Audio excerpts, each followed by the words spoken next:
네, 국민 여러분.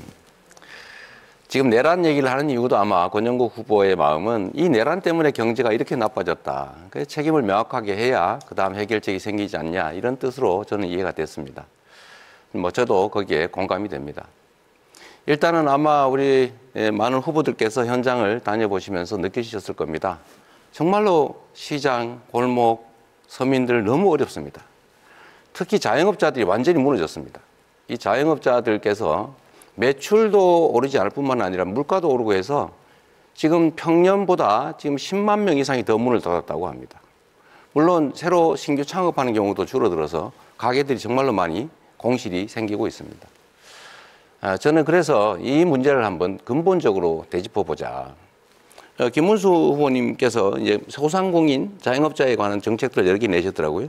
뭐 채무 조정 얘기도 하시고 그러던데 저는 이 코로나 극복 과정에서 다른 나라들은 전부 국가 부채를 늘려가면서 이 자영업자와 국민들을 지원을 했습니다.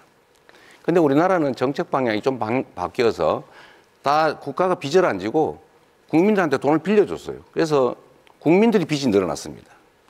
이번에는 이 문제에 대해서 좀 근본적으로 채무 조정 정도를 넘어서서 일정 정도는 정책 자금 대출 부분은 상당 정도 탕감을 해주는 게 필요하지 않냐. 그 얘기를 제가 꽤 오랫동안 했는데 혹시 우리 김문수 후보님 그 점에 대해서 어떻게 생각하시는지 말씀 한번 들어보고 싶습니다. 소상공인들에 대해서는 여러 가지 대출도 해주고 지원을 많이 하자고 아까 제가 말씀드렸습니다. 금융 지원이 특별히 필요하고 그 외에도 또 소비를 진작하기 위한 대책이 많이 필요하다고 생각합니다. 아니, 그러니까 제가 말씀드리는 거는 국가 부채가 늘지 않아서 좋다고 할 게 아니라 국가 부채를 감수하고라도 다른 나라처럼 소상공인 서민들에 대한 코로나 극복 비용을 정부가 부담했어야 된다. 안 했으니 지금이라도 그 부담을 정부가 좀 떠안는 게 어떠냐. 이 말씀에 동의하시는지를 물어본 겁니다. 그래서 그 부분은 경우에 따라서 이제 보겠습니다만은 코로나 이후에 코로나 때는 지나간 문제고요. 코로나 이후에 지금 여러 가지 어려운 점에 처해 있는데 그중에 코로나 때 부채 때문에 그런 부분도 있고 여러 가지 있기 때문에 그런 부분은 정부에서 적극적으로 해서 소상공인을 생환시키기 위한 살려내기 위한 다양한 대책을 세우는데 여기에는 국가 부채가 일정한 정도 늘어날 수밖에 없습니다. 그걸 감수를 해야 된다고 생각합니다. 네, 감사드립니다. 국민 여러분, 일단 이런 단기적인 대책도 중요한데 장기적으로는 아까 시간이 짧아 말씀을 못 드렸는데 경제 시스템을 장기적으로 좀 바꿔야 됩니다.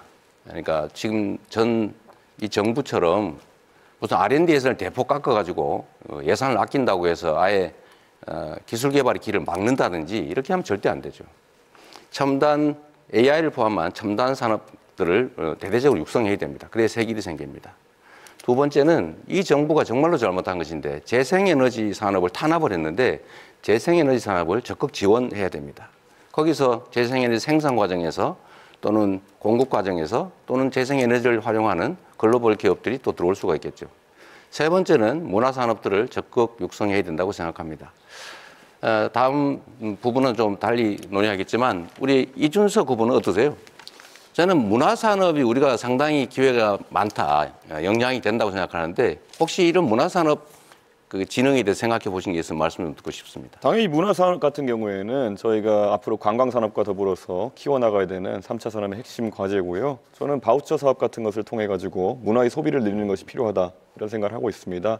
특히 가장 소외받은 부분, 뭐 전통음악이라든지 아니면 고전음악이라든지 이런 부분의 예술가들 같은 경우에는 지금 팝컬처와 다르게 이 수요를 찾지 못해가지고 예술 영위해 나가는 것 자체에 어려움을 겪고 있습니다. 그래서 일정량의 바우처 제도가 필요하다 이런 생각하고 있습니다. 네.